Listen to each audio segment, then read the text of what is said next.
जापानी लोग ना बड़े ही माहौल से प्यार करने वाले लोग हैं और इन्वायरमेंट फ्रेंडली लोग हैं। इन्होंने जगह जगह पे ना प्लास्टिक को रिसाइकल करने के लिए मशीनें लगाई होती हैं, जो कि प्लास्टिक की जो बोतल होती है ना, पेट बोतल जिसको हम कहते हैं, वो अगर आप मशीन में डालते हो तो उसके अगेंस्ट आपको पॉइंट्स मिलते हैं। बहुत सारे शॉपिंग मॉल्स के अंदर इस तरह की मशीनें लगी होती हैं। तो आज मैं आया हूँ इधर मॉल के अंदर, मैं आपको दिखाता हूँ। यहाँ पे भी वो मशीन लगी हुई है जिसमें आप पेट बोतल डालेंगे और वो रिसाइकल होगी और उसके अगेंस्ट आपको पॉइंट्स मिलते हैं। उन पॉइंट्स को आप यूज करते हुए शॉपिंग मॉल से आप कोई भी चीज परचेज कर सकते हैं। चले मैं आपको दिखाता हूँ मशीन किस तरह की है और वहाँ पे किस तरह आप जो है ना बोतल रिसाइकल करके पॉइंट्स हासिल कर सकते हैं।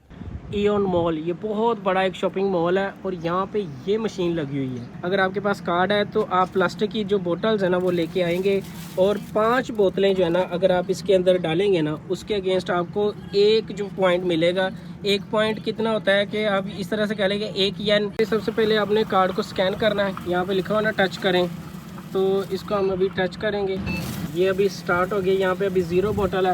ओके, जैसे ये बोतल इसके अंदर जाएगी वो आगे रिसाइकल होनी शुरू हो जाएगी। ये देखिए,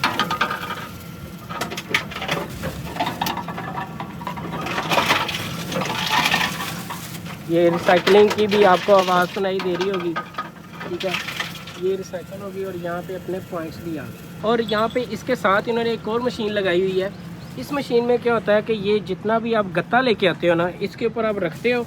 1 किलो गत्ता जो है ना आप लेके आते हो तो उसके बदले में आपको 1 पॉइंट मिलता है। तो इस तरह से ये जापान में ना ये चीज़ों को रिसाइकल करने के भी आपको पॉइंट्स मिलते हैं। रिसाइकल करें और अपने पैसे बनाएं। अच्छा, एक बात मैं आपको क्लियर करता चलूँ कि लोग जो इधर आते हैं ना, ये पॉइंट्स की खातिर नहीं आते। ये सिर्फ और सिर्फ जो होता है ना कि फ्री में भी तो आपने कूड़ा कर देना होता है। तो इसमें ये होता है कि आपका 100% जो आप बोतल होती है ना वो रिसाइकल होके उसकी कोई ना कोई चीज़ बनती है जो कि कारामद आती है। ये जो प्लास्टिक है, सबसे ज़्यादा जो गंद फैलाता है ना वो प्लास्टिक होता है। तो प्लास्टिक को जितना ज़्यादा हम रिसाइकल करेंगे उतना ज़्यादा जो है ना वो इस यानी कि सेव द वर्ल्ड, ये जो एक कैंपेन चली है पूरी दुनिया के अंदर, उसमें हम अपनी पार्टिसिपेशन कर सकते हैं। और ये बड़ा यानी कि एक अच्छा स्टेप है, यानी कि अपनी जो अर्थ है ना इसको सेव करने के लिए। अभी जगह जगह पे जितने भी शॉपिंग मॉल्स है ना, ये शॉपिंग मॉल ऑर्गेनाइजेशंस जो होती हैं, इन्होंने इस तरह की मशीन्स लगाई हैं। आई होप कि आपको ये वीडियो पसंद आई होगी। अगर पसंद आई है तो लाइक, शेयर और कमेंट्स भी कर दीजिएगा और फेसबुक पे ज़्यादा से ज़्यादा शेयर करें। तो मिलते हैं नेक्स्ट वीडियो में। अपना ख्याल रखिएगा। Sayonara, bye bye.